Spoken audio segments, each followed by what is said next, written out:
bem, amigos telespectadores, amigas telespectadoras do programa Joaquim Alessi, caros internautas que nos acompanham pelas redes sociais. E hoje eu tenho a honra e a satisfação de conversar com um grande amigo, mas acima de tudo um empreendedor desses de fazer inveja. E olha como as coisas vão conspirando a favor quando a gente faz um trabalho bem feito. Eu marquei com o Márcio Verrone, da Casa Verrone de Itobi, São José do Rio Pardo, para a gente falar dessa vinícola, que é novíssima em termos do mundo do vinho. Afinal de contas, produziu o primeiro rótulo em 2016, né? Estamos aí há 4 anos disso. E a primeira grande uva que deu o prêmio especial, o Grande Prêmio de Vinhos do Rio de Janeiro para a Casa Verrone foi a Chardonnay. E eu estava pesquisando sobre a Chardonnay, hoje descobri que agora, no final de maio, não tem nenhum dia específico, mas parece que é 24 de maio a data de consenso. Aí é o Dia Internacional da Chardonnay. Quer dizer, que legal, a gente marcou a entrevista, o bate-papo para hoje. Estamos aqui no período do Dia Internacional da Chardonnay. Não se sabe exatamente por que e quando começou esse dia, mas possivelmente foi em 2009. Olha uma coincidência ou uma conspiração. Em 2009, o Márcio vai contar, foi o ano que ele plantou o primeiro pé de uva, se é assim que a gente pode falar, a primeira parreira, em Itobi. E aí um grupo de enólogos canadenses se reuniu para comemorar a premiação de um vinho de lá, que tinha faturado um prêmio no Wine Awards Cellier em Montreal. Para eles, o significado foi tão valioso que eles concluíram que a Chardonnay, uma variedade amplamente cultivada em Ontário, merecia destaque. E eles começaram a convidar vinícolas do mundo inteiro para celebrar no final de maio. Essa história casa direitinho com a história da Casa Verrone. Não é, Márcio? Obrigado por me conceder essa entrevista. Eu é que agradeço o convite. Obrigado você.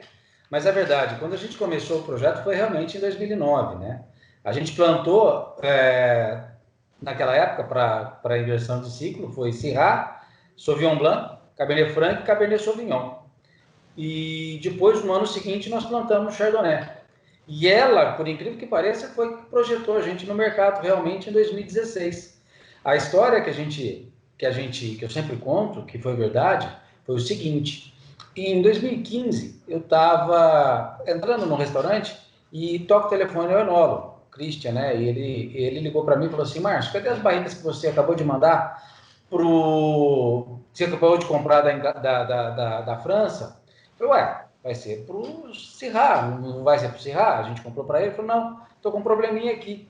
Se eu não tenho lugar para colocar essa Chardonnay, então nós vamos fazer tudo dentro da barrica. Eu falei assim, você está louco? O termo que eu usei foi esse. Você quer dar um tiro de canhão no passarinho? Que belo tiro de canhão foi aquele. Aí ele me convenceu, depois de muita luta, falando que se eu não mandasse as barricas para ele, ele ia jogar a uva fora, não tinha onde colocar. Aí ele me convenceu.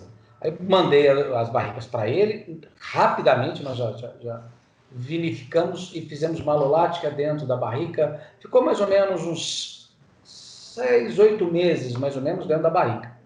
Aí engarrafamos e quando a gente foi entrar no mercado, eu estava muito nervoso, muito preocupado.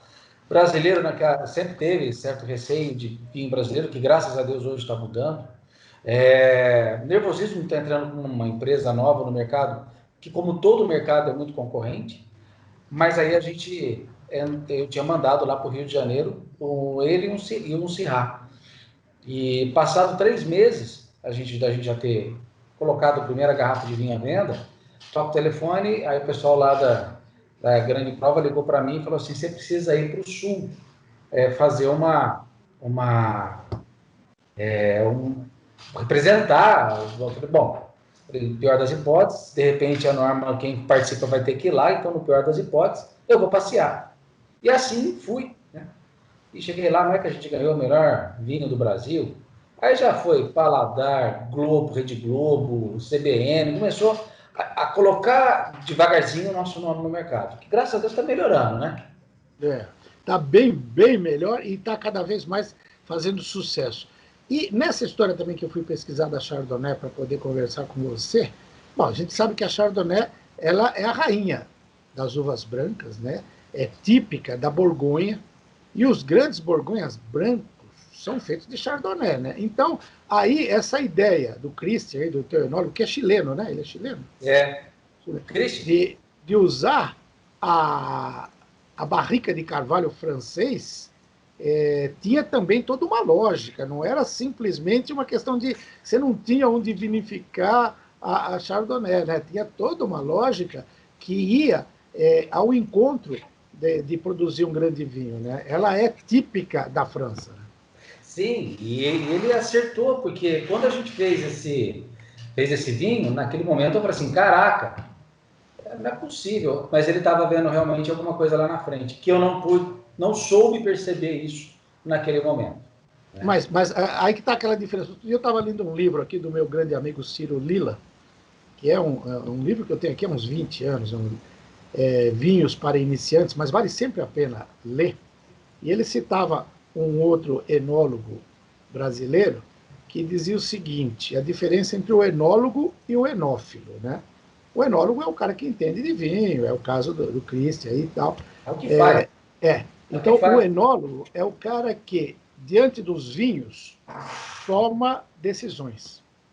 Já o meu caso, que sou enófilo, é o cara que, diante de decisões, toma vinho. Boa! Então, eu nunca tinha ouvido falar isso. Gostei. Essa história é fantástica, né? Agora, eu estava falando das uvas portuguesas, muita gente faz confusão, porque vê vinho verde de Portugal, mas na verdade é um vinho branco, né? É por causa do tipo de uva que é utilizado na sua confecção. E a Chardonnay é uma uva verde também. Você aí tem um Chardonnay Speciale. Por que o Speciale? Porque nós temos a linha Speciale, que é uma linha mais trabalhada. É uma linha que passa, com certeza, vai ter que passar por madeira em algum momento. Seja ela, e sempre acima de 6 meses. Vamos lá. O Chardonnay esse passa por 6 meses, acima de 6 meses, 6 ou 7 meses de madeira, esse agora. Mas ele não foi fermentado que nem aquele de 2015. Nós temos agora a linha, que nós lançamos agora, a linha Colheita, que é uma linha que passa de 6 meses para baixo de madeira. E nós temos agora a Gran, que é no mínimo 1 ano. Nós vamos lançar o ano que vem o Gran Speciale Syrah, que passou 20 meses em madeira. 20 meses. Está indo para a garrafa agora, só que ele vai ficar 1 ano guardadinho aqui. Eu sedento de vontade de bebê-lo, mas eu vou ficar só olhando de joelhos para ele para poder provar. Ele tem que envelhecer um pouco na garrafa. Isso é uma coisa que a gente tem percebido. Esses vinhos da Gran, mesmo Speciale ou Gran, estão precisando de tempo de garrafa. Porque quando a gente garrafa e vai para o mercado, ele está muito jovem e existe uma evolução muito grande dentro da garrafa. E não está dando tempo para ele fazer, principalmente para concurso. Quando vai para concurso, meu amigo aí, cara, está jovem demais. Não dá muita nota boa. Legal. Fala para o nosso telespectador, por exemplo, a gente falou um pouco da Chardonnay. A Chardonnay é uma uva que dá um vinho branco fantástico, né? E a Syrah é outra, dá um vinho tinto. Faz uma comparação, até em termos de enogastronomia, né? Que tipo de prato combina mais, como é que é o teu Syrah, a comparação dele com... Normalmente o pessoal que gosta de vinho começa a fazer o seguinte, quando abre os trabalhos, começa a tomar um branco, toma um Chardonnay primeiro, e aí vai para algumas entradinhas, uns queijos brancos, esses queijos maravilhosos que tem também aí, do teu ladinho aí em Minas Gerais, aí o pessoal produz queijos fantásticos, mas depois quando parte para um outro tipo de prato, aí vai para o Syrah. Conta como é que é isso, porque tem gente que acha que isso aí pode parecer frescura, mas não é não, é a forma de aproveitar melhor cada ingrediente, cada vinho, cada comida. Fala um pouquinho disso. Bom, essa história do enogastronomia é uma coisa assim, além de pessoal, né? É uma química que acontece entre dois produtos, que unidos se transformam num terceiro produto que ninguém passa sobre ninguém. Ou seja, se eu tenho um vinho forte e uma comida fraca, o vinho vai passar pela comida. E vice-versa. Existem algumas regras para você fazer a enogastronomia, que é por similaridade, por salgado e doce, e por aí vai afora. No caso do Syrah, o nosso Syrah Speciale, eu faria até um desafio, Joaquim. Você gosta de chocolate meio amargo? Opa, adoro. Vamos com ele. Toma Syrah. comigo. Vou falar isso para o meu amigo. Eu tenho um grande amigo lá em Ilhéus, no sul da Bahia, que é o Henrique de Almeida, que produz um chocolate. Acho que eu já até te falei isso, né? Ele está exportando chocolate para a Bélgica. Só isso. Você comentou alguma coisa, eu lembrei. E Aonde está exportando, hein? é o chocolate Sagarana. Eu vou comprar um chocolate Sagarana e vou usar com o Syrah da Casa Verrone. Vou fazer essa experiência aí. Ou você tem um vinho que tem todas as características e você vai ter um doce. Isso aí vai se juntar e formar um terceiro produto extremamente agradável na boca, tá? O Syrah nosso, ele vai com molhos mais fortes, porque um vinho mais elaborado é um vinho mais pesado. Então, se você vai ter que você vai ter um vinho, um molho com tomate, um molho com alcaparra, alguma coisa desse nível para que você tenha manjericão. Você vai ter que ter um molho que consiga fazer isso. E carnes. Uma das coisas que eu mais gosto é com grelhado, porque o leve tostado do grelhado combina com o tostado do vinho, similariza e dá um terceiro produto fantástico, o grelhado. Nossa, maravilha. Você começou a falar isso, eu comecei a indo na escala. E eu lembro de ter provado um vinho teu também, que é espetacular quando eu tive aí, até comprei, trouxe para mim. Já acabou, estou precisando fazer uma compra nova aí. Mas que é uma mistura de um Cabernet Sauvignon com um Cabernet Franc, é isso? Me fala, eu não consigo lembrar o nome dele agora aqui, mas é um vinho espetacular. Ele é um rótulo preto. Ele é um rótulo preto, ele passa por. Só tem barrica nova nele, só tem barrica nova. Ele é uma mistura 50-50%. Um ano de barrica nova de cada um, depois a gente junta os dois e faz um vinho extremamente. Ele precisa de tempo, tá? Não só tempo na garrafa, tempo no decanter também, no mínimo meia hora, para ele aerar. Esse vinho, ele tem um aroma de mentol que combina, já que nós estamos falando um pouquinho de enogastronomia, ele combina tão bem com carneiro. Quem gosta de carneiro, o mentolado que ele tem é tão perceptível que combina com um carneiro gostoso, entendeu?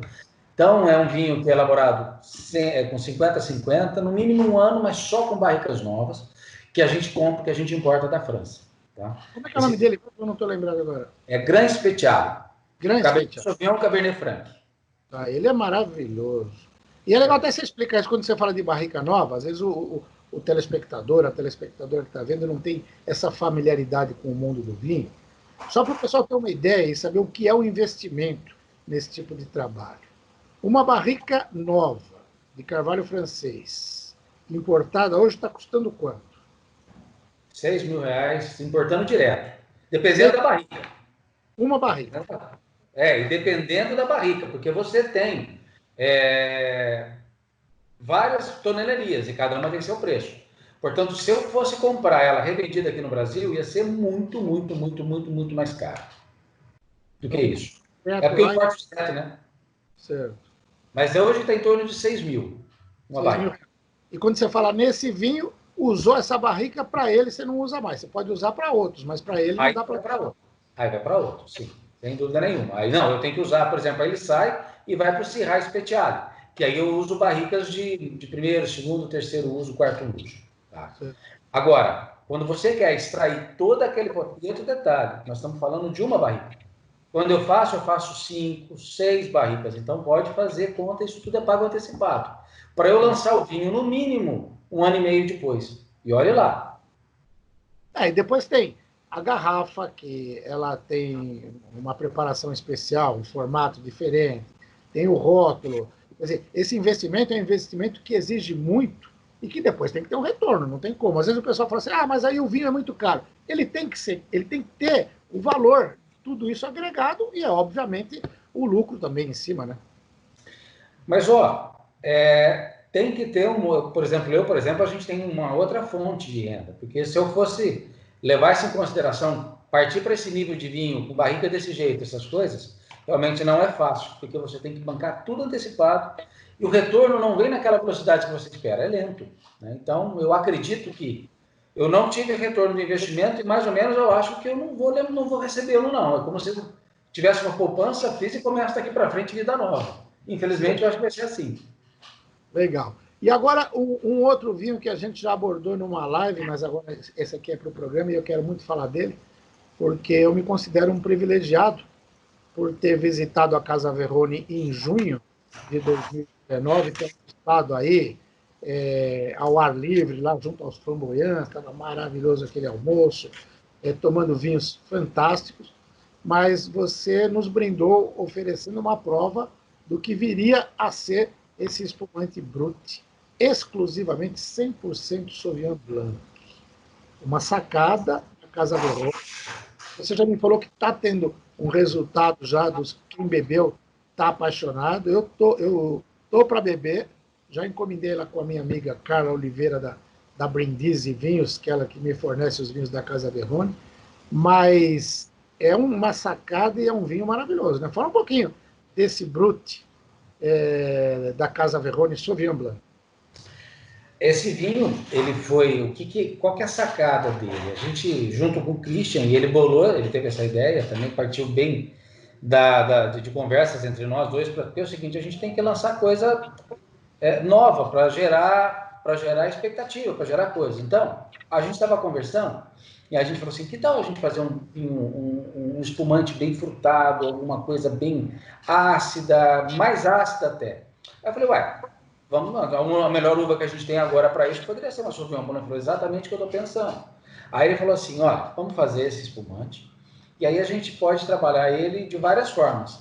Aí eu conversando com ele, e se a gente fizer ele em surli?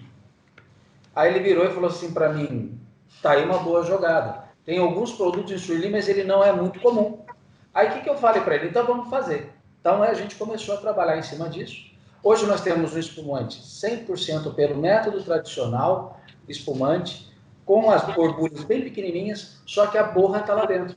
Então, com uma vantagem. A partir do momento que você tira a borra, começa a contar a data de vencimento dele. Quando a borra está junto, esse tempo de envelhecimento dele, ele está estancado. Então é um vinho que você pode guardá-lo por bastante tempo sem medo de perder. E quando você abre, ele vem numa rolha, uma tampa metálica. Quando você abre, você sente pão, brioche, cogumelos, é o que vem. E depois vem aquele maracujá com pera, com abacaxi, que são os aromas da Sauvignon Blanc. E na boca, com as borbulhas, aquilo que dá para... Cara, dá para comer uma bela feijoada, viu? Opa! Eu sou do teu time. Para mim, feijoada acompanha muito bem com espumante. Eu já vi até críticos mais ferrenhos disso. Até o nosso amigo Jorge Luque, que é um grande crítico de vinho, ele tem um pé meio atrás. Ele prefere um Tanat, sei lá. Também vai bem. Vai bem também. Mas olha, num calor, né, como se faz, ainda mais aí na tua região, aí, quando faz calor mesmo. Mas mesmo aqui em São Paulo, você imaginar a feijoada e imaginar o sabor desse espumante, e até levemente adocicado por causa da Sauvignon Blanc e tal, não sei o que, isso fica espetacular. Eu gosto muito dessa combinação. A acidez da Sauvignon Blanc com a gordura, a untuosidade da feijoada, um quebra o outro e forma um terceiro produto muito mais agradável na boca. E é legal que você teve o cuidado de ter nessa garrafa um mini manualzinho que vem, uma etiqueta que vem lá amarrada na ponta, até para avisar as pessoas, porque se alguém mais desavisado se pegar, meter o abridor ali, é um abridor tipo de garrafa de cerveja, né? Você tirar aquela tampa assim, você vai perder metade do espumante, porque ele vai explodir para fora, né? Tem que... Outra coisa, a pressão é maior, a pressão é grande. Pode ser que pode acontecer que a pessoa pode se machucar. Então a gente avisa, não é assim, nada perigoso, mas não custa avisar. Pelo menos para não perder uma preciosidade essa que realmente não pode perder. Agora, eu queria falar de outro assunto também que você falou na live com a gente. Você continua com as obras do restaurante aí, que a gente vai, com certeza, logo, logo, assim que acabar essa pandemia toda, eu faço questão de ir visitar e de ir saborear os pratos com esses vinhos maravilhosos aí. Fala um pouquinho de como é que está o restaurante e qual é o projeto dele. Bom, o restaurante é um projeto interessante, que a gente tem a área de cima, que é uma área de restaurante mesmo, que pode ser usada para degustação. Embaixo há uma cave, onde vai ser a sala de degustação mesmo, tá? Nós vamos ter um chefe de cozinha, que aliás, Joaquim, se você quiser, nós vamos gravar amanhã, começar a gravar amanhã, ele, o chefe, cozinhando e a gente fazendo a harmonização com o vinho. É mesmo? E vamos publicar isso nas nossas redes sociais. Certo. Então, amanhã tem uma brusqueta com manteiga de garrafa, depois vai ter um salmão grelhado não sei de que jeito, vai ser uma coisa meio doida. E nós vamos fazer isso com ele e vamos falar dos nossos vinhos. Então, já vamos colocar nas redes logo de cara. A gente publica nas redes. O que é a ideia? Você pode chegar lá às 9 horas da manhã, fazer uma degustação, conhecer o vinhedo, passar pela barrica, provar vinho de barrica, que a gente faz isso, depois vai para a degustação, faz a degustação e vai para o almoço. Ou jantar, se quiser, porque vai ter jantar também, quando no período da tarde, nos finais de semana. Que maravilha. O restaurante está praticamente pronto, então, pelo que eu estou vendo, já está pronto? Falta pouco. Tá tudo comprado, mas enquanto tivesse tudo parado, o que nós podemos fazer, né, por enquanto? Mas acho que logo, se Deus quiser, você vai poder inaugurar aí e nos brindar. Já tem muito amigo perguntando aqui para mim, quando é que a gente vai poder ir? Vamos esperar o pessoal autorizar a reabertura. E, paralelamente a isso, você mantém o teu projeto de ter a vinificação aí mesmo, né? Sim, nós já até estamos achando que, terminando de fazer o restaurante, a gente já ganha o fôlego para começar a fazer a fábrica. Penso eu que, se tudo der certo, a gente começa a ir lá para o meio do ano que vem, já fazer a fábrica. Eu já tenho engenheiro já fazendo até o projeto já. Tá. Maravilha. Então, com certeza... E vai ser tudo próximo. Lembra aquele barracão que estava atrás? Ali vai ser demolido e fazer a fábrica ali. Legal. Onde tinha aquele trator velho ali. Isso ali. Você até falou dele ali. Legal. Bom, só lembrando que vocês tiveram também a inovação de praticar a dupla poda. Aí é sempre legal falar disso, né? Que você tem 2 podas por ano. Dá uma explicadinha para os nossos telespectadores também. Tá. Normalmente no mundo, a dupla poda, ela não é comum. Você faz uma única poda só. E normalmente a colheita acontece no verão. Só que nós temos um verão extremamente chuvoso. Tanto é que o Rio Grande do Sul passa apertado com a chuva lá, Paraná, Santa Catarina, passam apertados com isso, devido à quantidade de chuva que tem. O que é importante para a produção de uma uva de qualidade para vinho? Primeira coisa, amplitude térmica. Dias quentes, noites frias, isso dá aroma. E outra coisa, insolação para produzir açúcar. Essas condições nós temos aqui no Sudeste. Não só no Sudeste, em outras áreas também. Parece estar tendo algum negócio em Mato Grosso, não sei como é que vai ser. Goiás está tendo, alguma coisa na Bahia também está tendo. Mas num lugar específico da Bahia, na Chapada, não sei das quantas lá, que é frio à noite. Tá alto. Bom, o que aconteceu? O Murilo, que é um pesquisador da EPAMI, ele veio da França e trouxe essa ideia na cabeça dele, que onde produzia café, poderia produzir uva. De fato, isso veio a acontecer. Nós fizemos o seguinte: podamos a uva em setembro, agosto, setembro, como todo mundo faz. Só que o primeiro processo que a gente faz é arrancar todos os cachos que vêm junto com a brotação nova. Cuidamos da planta como se ela tivesse cacho, tratando ela para não dar doença, dando alimento para ela através de adubação e tudo mais. E depois a gente pega e faz uma nova poda em janeiro ou começo de fevereiro, onde essa planta ela volta a crescer, só que ela já vem com cacho. Aí a gente vai fazer a colheita dela em junho, julho e agosto. Longe do problema da chuva na colheita e naquela condição que eu disse, sol e amplitude térmica. Nisso faz com que a quantidade de açúcar que tem é grande e ela não tem chuva, então ela concentra. Então eu consigo fazer vinhos com graduação alcoólica mais elevada. E outra coisa, eu tenho, como a gente tem as amplitudes térmicas, o aroma é uma coisa que é bem saliente, é bem forte dentro dos vinhos que são produzidos na colheita de inverno. Obrigado, Márcio. Obrigado a você. Um abraço, Márcio. Casa Verrone conversou com vocês.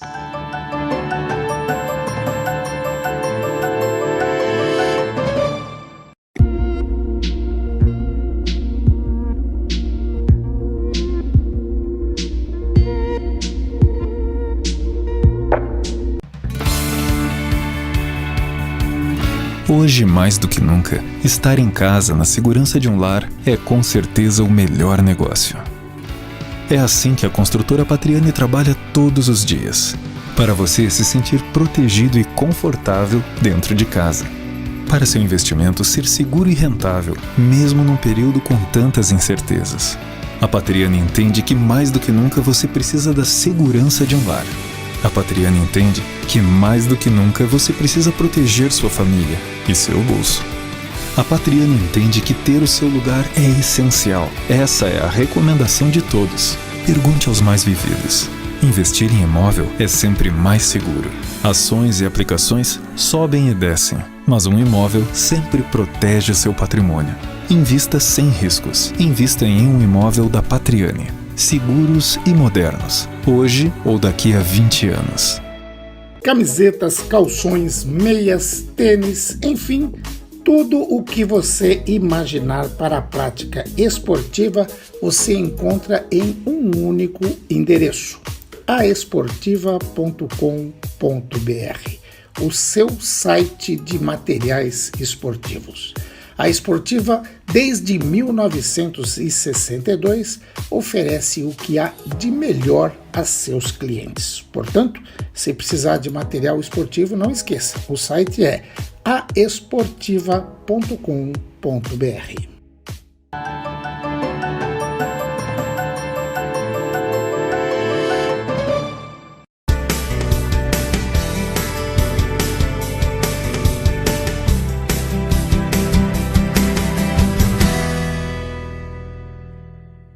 Muito bem, amigos telespectadores, amigas telespectadoras, a gente volta ao Bloco Saúde do Homem, sempre com notícias atualizadas na área da saúde, da arte, da cultura. Eu tenho o prazer enorme de conversar com o professor Dr. Marcos Tobias Machado, da Europroc. Professor, muito bom dia, obrigado por me atender mais uma vez aí para esse bate-papo. Bom dia, Joaquim, sempre um prazer. Ótimo. Professor, nós estamos gravando esse programa aqui, é tudo transparente, na quinta-feira, né? Dia 21 de maio de 2020. Para nós não é feriado, não, estamos trabalhando aqui normalmente. E ontem, no dia 20, o Ministério da Saúde divulgou uma portaria sobre o uso da hidroxicloroquina nos pacientes com Covid-19, que causou muita controvérsia, né? Eu queria saber o que você acha a respeito disso. Você tem informações mais detalhadas que podem servir de subsídios aqui para os nossos telespectadores? Sim, Joaquim, sem dúvida, né? Na verdade, a preocupação dos médicos é sempre pautar as suas decisões ou os tratamentos que são prescritos para os pacientes de acordo com evidências científicas, né? E quando você não tem as evidências científicas, a gente chama de uso compassivo, é um uso próprio específico para aquele paciente, né? Então, depois desta manifestação do Ministério da Saúde, houve uma manifestação oficial da Sociedade Brasileira de Infectologia, uma declaração bastante preocupante do ponto de vista de validade desse tratamento, né? E os principais argumentos que eles utilizaram, primeiro que os estudos clínicos, são 2 grandes estudos que foram publicados, não mostraram benefício de sobrevida para esses pacientes, né? Então, a primeira coisa que chama atenção, e teve um dos estudos, inclusive, que piorou um pouco a sobrevida. Tá? Então, as evidências para o uso de cloroquina vêm de estudos pequenos, mostrando que reduz a carga viral no sangue, mas não existem estudos que mostrem evidência de benefício clínico. Então, essa é a primeira preocupação. Segundo comentário nesse parecer foi que a dose de cloroquina que é utilizada é 4 vezes maior do que utilizado para lúpus ou artrite reumatoide. E o relatório diz que é uma droga segura. Então, nesta dose, não foi testada a segurança. Então, não se sabe exatamente se realmente é seguro ou não. Né? Número 3 é que a dose que é utilizada de cloroquina também não se sabe se é uma dose eficiente contra o vírus. Né? Normalmente a gente faz estudos por fase. A fase 1 é um estudo onde você dá a dose ao máximo até que encontre toxicidade. Então você sabe que não pode utilizar uma dose maior que aquela. O de fase 2, você vai ajustando e comparando doses para ver se uma dose mais alta, uma dose mais baixa tem efeito igual. Né? E a partir de que dose não tem mais efeito. E aí você, com a mínima dose, com efeito e com menos efeitos colaterais, você utiliza ela. Não foi feito esse estudo para a cloroquina. Né? Terceiro, que o coronavírus causa uma doença miocárdica em pelo menos 30%, 40% dos pacientes. E a gente está usando uma droga que tem cardiotoxicidade, cujo efeito principal são arritmias cardíacas. Então, existe uma preocupação aí de você ter um efeito somatório sobre o coração. Né? E talvez isso possa explicar pior sobrevida em alguns estudos. Né? E o quarto fator importante é que o uso ambulatorial por via oral não é monitorado com eletrocardiograma. Então, a gente não vai saber se algum paciente vai estar tendo algum efeito utilizando essa droga em casa. Então, foram esses os comentários, né? Ao final, uma conclusão bastante preocupante, dizendo que,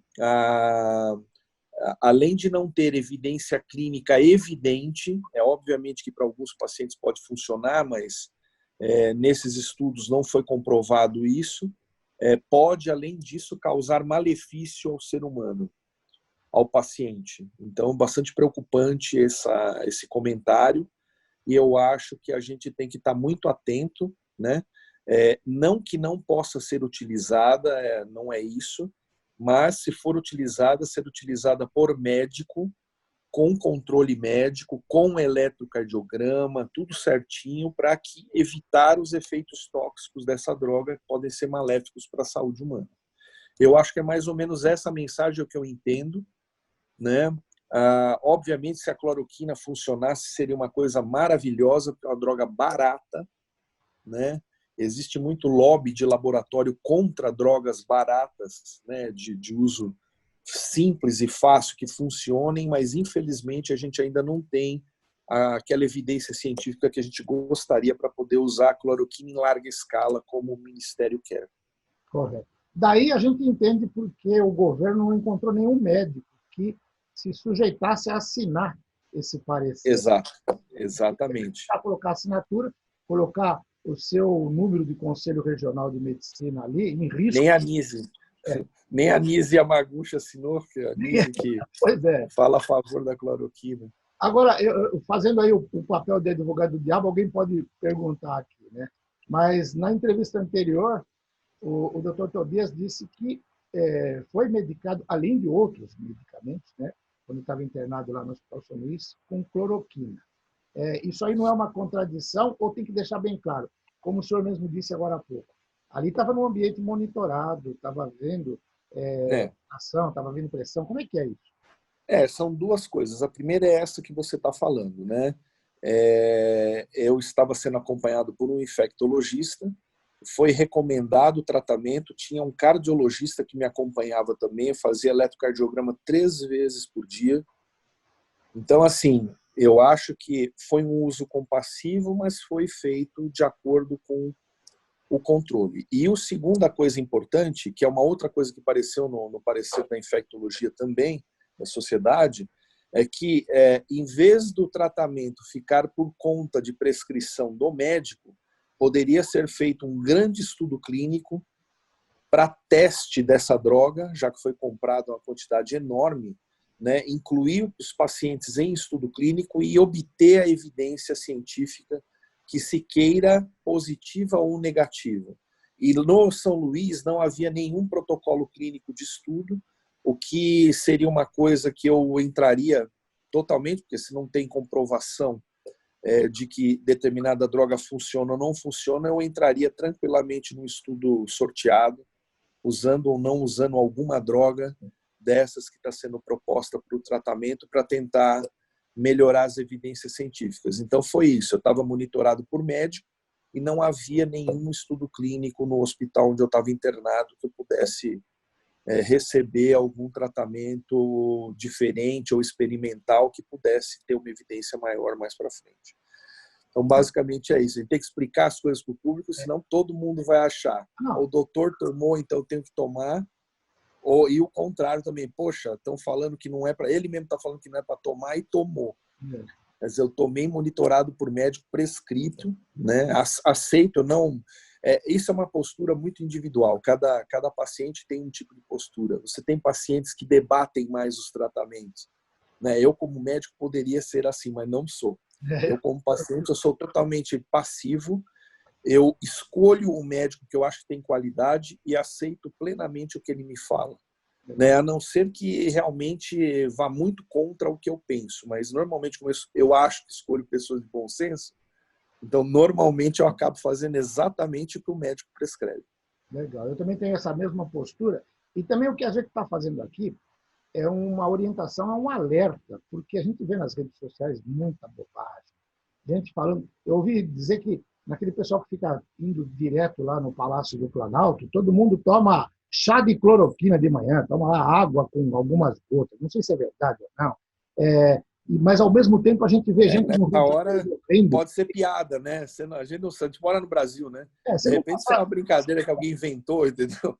Mas o presidente dos Estados Unidos não falou que tinha que tomar água sanitária, e teve um monte de gente que foi lá tomar água sanitária achando que ia se livrar da doença e acabou tendo complicações. Quer dizer, Pai do céu, qualquer tratamento, seja com que medicamento for, só sob orientação médica, depois de uma consulta, depois de diagnosticado, até porque o medicamento pode ter um efeito para uma determinada pessoa e outro efeito para outra pessoa. Precisa ver a vida pregressa aí da pessoa, fazer a anamnese, entender o que acontece, né? Olha, eu acho, assim, o que é mais preocupante, você imagina, o Ministério da Saúde põe uma nota dessa, deve ter comprado uma quantidade enorme de remédio e os médicos, guiados pelas sociedades médicas, podem eventualmente não utilizar o tratamento. Você já imaginou o gasto com medicação, né? Bem que não é uma medicação muito cara, mas se compra uma quantidade enorme que não vai ser utilizada, que vai ficar e tem validade, medicação tem validade. É preocupante demais não haver um alinhamento, né, do executivo com o Ministério. Né? Não, eu não consigo compreender, né, se é um problema de saúde, por que médicos não estão à frente da decisão disso, né? Óbvio, tem um problema econômico, isso a gente até comentou, mas precisa haver, pelo menos, assinar o documento médico, né? Aí a revelia lança um negócio desse sem o médico assinar, você vê que realmente a gente o barco está sem um comandante firme ou pelo menos com bom senso, né? Então tá difícil, realmente tá complicado. Tá bom. Professor, por hoje a gente fica por aqui, mas semana que vem tem mais. E vamos conversando, vamos levando orientação para a população. Obrigado pela entrevista e até a próxima, viu? Isso aí, Joaquim. Até a próxima. Abraço. Abraço.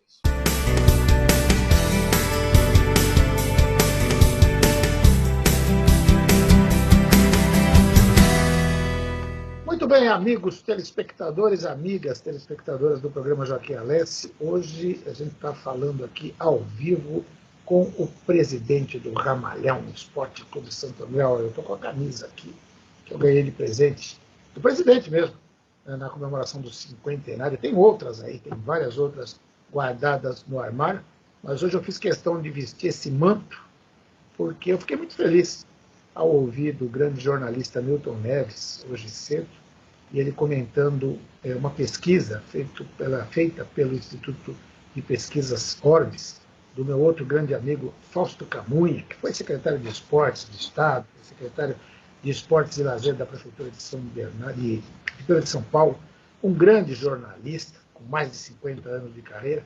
Ele publicou uma pesquisa feita com mais de 1.300 torcedores de vários clubes de São Paulo, do interior de São Paulo, e 43% desses torcedores concordaram com uma tese que eu também defendo já desde que quando começou essa pandemia que parou o Campeonato Paulista, que se a gente não tiver condições de retomar o campeonato, que o Esporte Clube Santo André seja declarado o campeão, porque até a última rodada com a bola rolando, era o líder geral do Campeonato Paulista.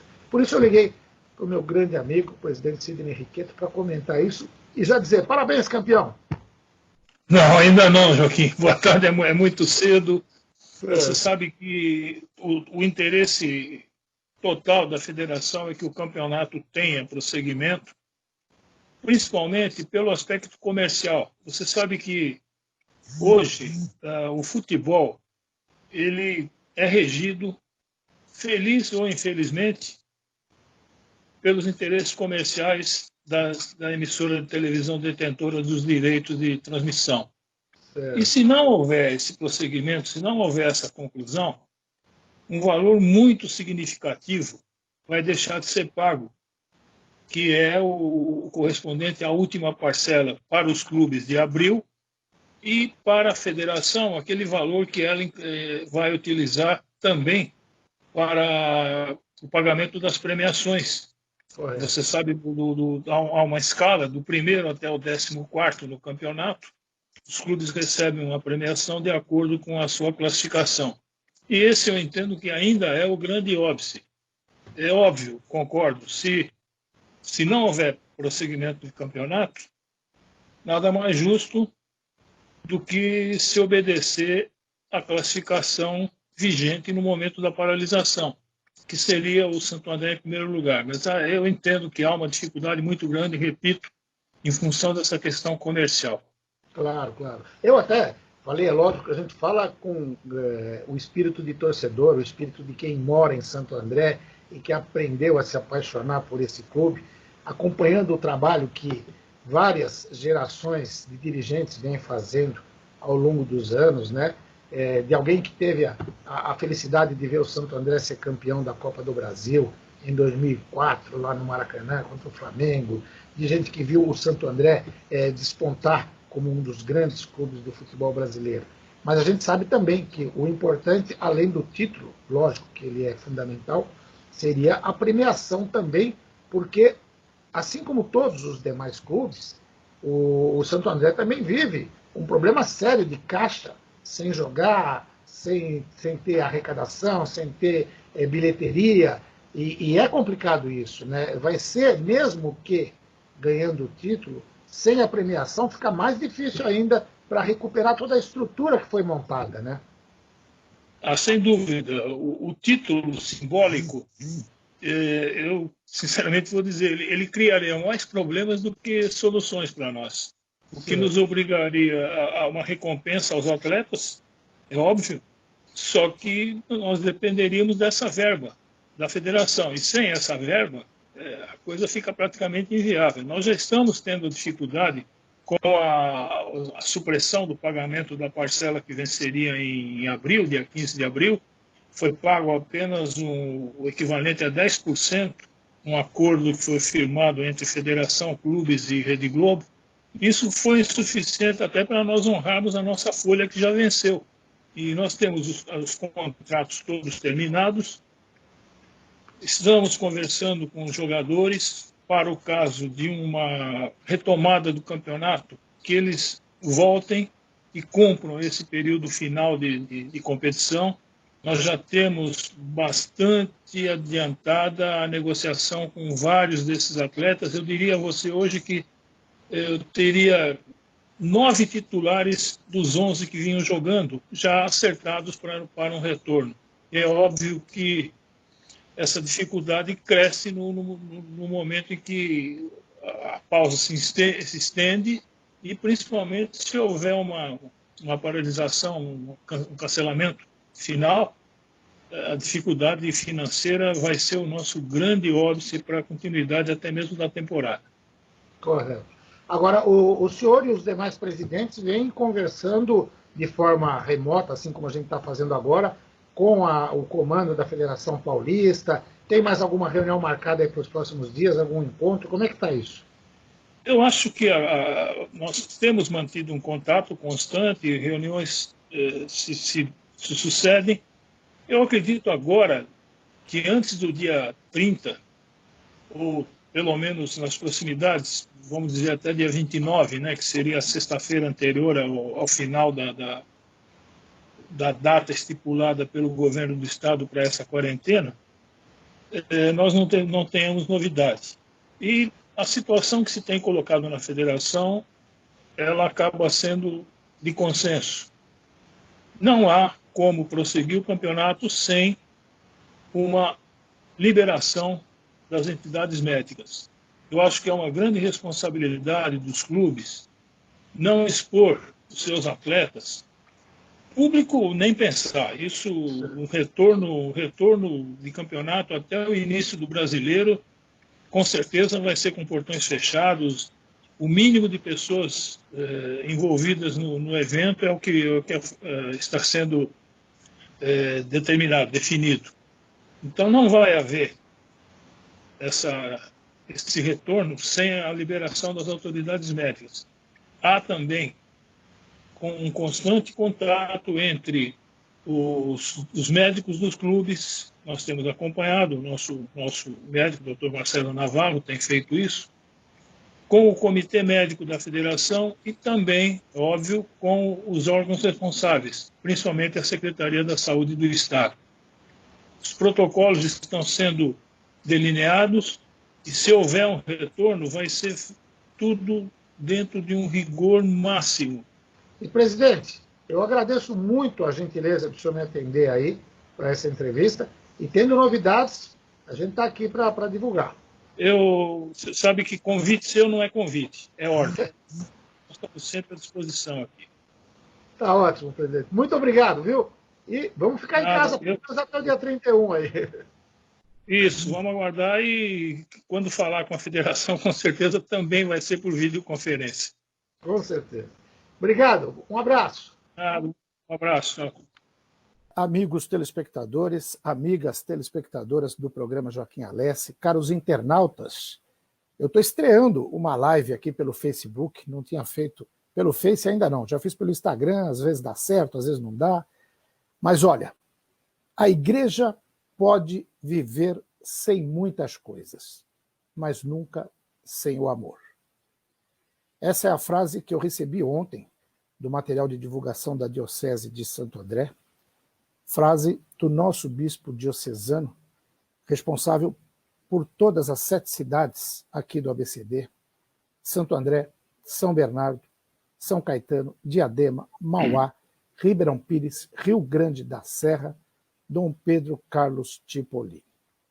E quando eu recebi essa frase, antes de ler o resto do material, eu falei, eu preciso conversar com o Dom Pedro, porque sempre, toda hora, todo momento, ele tem uma mensagem necessária e importante para trazer para todos nós e para acalentar nossos corações nesses momentos difíceis. E eu tenho a honra de estar ao vivo com o Dom Pedro nesse momento. Dom Pedro, muito bom dia e muito obrigado por conceder essa entrevista. Bom dia, Joaquim Alessi. É uma satisfação poder conversar contigo, que é um dos interlocutores dos bispos de Santo André desde Dom Jorge. Opa, obrigado. Então, que Deus abençoe seu trabalho. Estamos aí, né, nesse tempo de pandemia. Amém. Dom Pedro, na semana passada, acho que foi na quarta-feira, o senhor assinou uma decisão que eu julguei das mais importantes nesse tempo de um debate, para mim, sem pé nem cabeça, nós já falamos sobre isso, de uma disputa entre medicina e tecnologia e ciência, e política e ciência, e política e religião. E o senhor adotou uma postura de que a Igreja Católica no ABC segue, em que pese toda a dor que isso nos traz, sem a celebração presencial até 31 de maio, né, em função da pandemia, em função do decreto do governo do estadual. E o que me chamou a atenção naquele documento é no momento em que o senhor escrevia em respeito à vida, que é o bem maior que nós temos. Fale um pouquinho dessa decisão, e eu sei que não é fácil para todos os padres, para todos os fiéis esse momento, mas eu queria que o senhor comentasse essa decisão. Sim, em primeiro lugar, essa decisão não é só minha, é tomada em conjunto com os padres. Eu não tomo uma decisão dessa envergadura sem consultar os padres. Por isso, é uma decisão segura, madura. Em segundo lugar, nós optamos por observar até o dia 31, em atenção à vida das pessoas. Nós estamos numa situação crítica, não podemos brincar, e nas igrejas, facilmente, teríamos muitas aglomerações. Nós estamos nos preparando através de elaboração de uma série de normas, seguindo as autoridades no campo da saúde e todas aquelas normas que nós já bem conhecemos, para que quando a igreja reabrir para as celebrações, nós tenhamos condições de celebrar com segurança. E, em terceiro lugar, eu pontuo que a igreja, ela opta pela vida, porque a igreja é a igreja do amor. O objetivo principal da igreja é cumprir o mandamento de Jesus. Amai-vos uns aos outros como eu vos amei. Por isso é que eu digo nesse comunicado, nessa nota, a igreja pode viver sem tudo, menos sem o amor. E Jesus que morre na cruz e o sacramento da Eucaristia são expressões máximas do amor.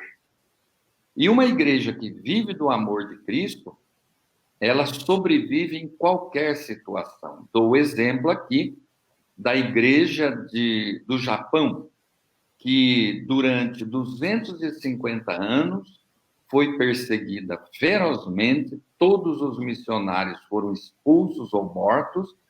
Durante 250 anos não teve Eucaristia, não teve missa, não teve nenhuma manifestação pública religiosa, mas quando cessou a perseguição, a igreja estava lá viva, porque preservou o cerne do evangelho, que foi o mandamento do amor. E assim, ela estava apta a recomeçar com muito mais fervor e com muito mais força. Então, é a partir desses pensamentos que nós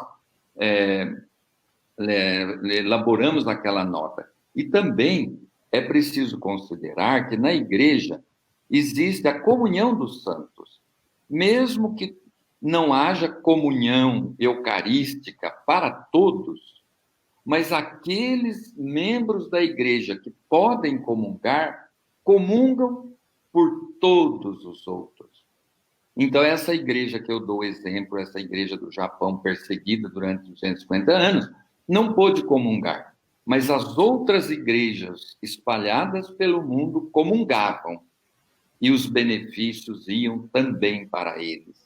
Isso não é maravilhoso? Essa é a nossa fé. Esse trabalho que o senhor faz é maravilhoso, só não segue exatamente quem não quer, o que não tem interesse, e tenho certeza também de que nós sairemos dessa pandemia renovados e totalmente modificados. Acho que vamos aprender, já estamos aprendendo, até na marra, né? Alguns conceitos de vida que às vezes a gente tinha de luxo, de consumo exagerado, o senhor já falou sobre isso, de coisas que não têm a menor necessidade e que a gente vai aprender a dar valor para aquilo que é muito melhor para a gente, que é a proximidade com a família, com os irmãos, as celebrações, tudo isso a gente está sentindo muita falta hoje e tenho certeza de que a gente vai, ao final dessa pandemia toda, valorizar muito mais tudo isso. O senhor acredita assim também? Eu acredito que isso se tornar realidade. Eu não acredito que depois da pandemia todo mundo vai se converter e ficar bonzinho, porque teve a Primeira Guerra Mundial, teve a Segunda e o mundo continuou assim. Porém, eu acho que muita coisa, sim, algo que me toca, que eu vejo com admiração, é a partilha feita pelas empresas que doam muito e muita ajuda. Eu me pergunto, se as empresas, nesse tempo de crise, podem fazer tantas doações como estão fazendo, de alimento, de produto, por que não faziam antes da pandemia para evitar que a miséria, a pobreza existente no Brasil, nesse momento de pandemia, seja uma dos agravantes da própria pandemia? Eu acho que num país pobre, todos ficam pobres. Num país onde a maior parte da população é pobre, miserável, os ricos, mais dia, menos dia, têm que dar os anéis para ficar com os dedos. Então, por que não ajudam sempre? Essa partilha bonita que as empresas, as firmas estão fazendo, as multinacionais, as nacionais, poderiam ser feitas sempre.